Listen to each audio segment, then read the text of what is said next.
10 দিন ফ্ৰিজৰ ভিতৰত মহালক্ষ্মীৰ মৃতদেহ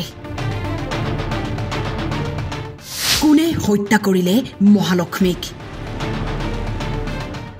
29 বছৰীয়া যুৱতীৰ লগত নৃশংস ঘটনা শ্ৰদ্ধা ৱাকাৰৰ ঘটনাৰ দৰেই অনুৰূপ ঘটনা এইবাৰ বেংগালুৰুত শ্বপিং মলত কৰ্মৰত আছিল 29 বছৰীয়া মহালক্ষ্মী দাস ফ্ৰিজৰ ভিতৰৰ পৰা ওলাল মৃতদেহৰ কেইবাটাও টুকুৰা ভয়াবহ সেই দৃশ্য দেখি বিকট চিঞৰ মাতৃ আৰু ভগ্নীৰ প্ৰায় 5 মাহ পূৰ্বে বেংগালুৰুত ভাড়া লৈ আছিল অকলে মহালক্ষ্মী অকমানি সন্তান আৰু স্বামীক এৰি পৃথকে থাকিবলৈ লৈছিল মহালক্ষ্মীয়ে শ্বপিং মলত কাম কৰি জীৱন নিৰ্বাহ কৰিছিল যুৱতীগৰাকীয়ে কিন্তু কোনে হত্যা কৰিলে মহালক্ষ্মী দাসক স্বামীৰ সন্দেহ আশৰাফ নামৰ এজন যুৱকৰ ওপৰত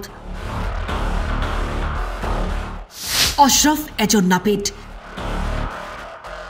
যাৰ লগত মহালক্ষ্মীৰ আছিল প্ৰেমৰ সম্পৰ্ক আৰু যাৰ বাবে স্বামী আৰু সন্তানক এৰি মহালক্ষ্মীয়ে অকলে থকাৰ সিদ্ধান্ত লৈছিল সেই সিদ্ধান্তই যেন কাল হ'ল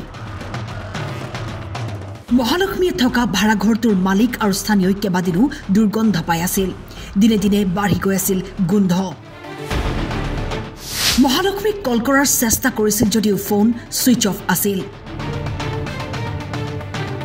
ঘৰৰ মালিকে খবৰ দিয়ে মহালক্ষ্মীৰ মাতৃক আহিল মাতৃ আৰু ভগ্নী খুলিলে কোঠাৰ দুৱাৰ আৰু ফ্ৰিজৰ পৰা ওলাই অহা পৰুৱাৰ দীঘলীয়া শাৰী দেখি সন্দেহ হোৱাত ফ্ৰিজৰ দুৱাৰ খুলি এটা প্ৰচণ্ড চিঞৰ মাৰে